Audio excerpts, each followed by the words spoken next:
Question number 9 देखते हैं। निम्नलिखित में से कौन सा कथन पब्लिक स्टॉक होल्डिंग कार्यक्रम को सही से निरूपित करता है? तो यहाँ पे 4 विकल्प दिए गए। पहला है सार्वजनिक क्षेत्र के उपक्रमों का बाजार पूंजीकरण यानी कि मार्केट कैपिटलाइजेशन, तो ये विकल्प सही नहीं होगा। दूसरा, सरकार द्वारा सार्वजनिक क्षेत्र में किया गया कुल निवेश की मात्रा, ये विकल्प भी सही नहीं है। तीसरा, आम जनता पर लगाए गए कर से प्राप्त सरकार को कुल राजस्व, ये भी सही नहीं है। तो आंसर यहाँ पे हो जाएगा डी, यानी कि नीतिगत साधन जिसके माध्यम से सरकार फसलों की खरीदारी करती है। नंबर 10 देखते हैं। हाल में ही चर्चा में रहा ओसिफिकेशन परीक्षण किससे संबंधित है? जब हम इस शब्द की चर्चा करते हैं ओसिफिकेशन, इसका तात्पर्य ये होता है कि मानव शरीर में जो हड्डियों के निर्माण की प्रक्रिया होती है वो जो प्रारंभिक भ्रूण स्तर से ही शुरू हो जाती है, तो उसे ही हम कहते हैं ओसिफिकेशन। तो उस ओसिफिकेशन परीक्षण का उद्देश्य ये होता है कि यदि किसी व्यक्ति की आयु का अगर परीक्षण करना हो तो जाहिर सी बात है ओसिफिकेशन परीक्षण किया जाएगा।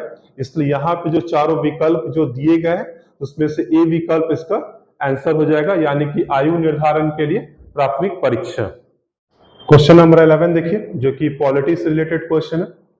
निम्नलिखित कथनों पर विचार करें। पहला है कंपोजिट फ्लोट परीक्षण तब होता है जब एक से अधिक व्यक्ति सरकार बनाने का दावा करते हैं और बहुमत स्पष्ट नहीं होता है।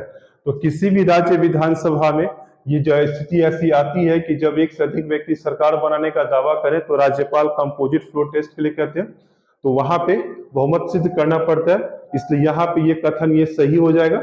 दूसरा, कंपोजिट फ्लोट परीक्षण को केवल मत पत्र के आधार पर ही संपन्न कराया सकता है, ये कथन सही नहीं है क्योंकि ध्वनि मत के आधार पर भी ये परीक्षण हो सकता है। तो जाहिर सी बात है कि यहाँ पे विकल्प क्या हो जाएगा? ए, यानी कि आंसर एक, यानी केवल एक। क्वेश्चन नंबर 12 देखिए।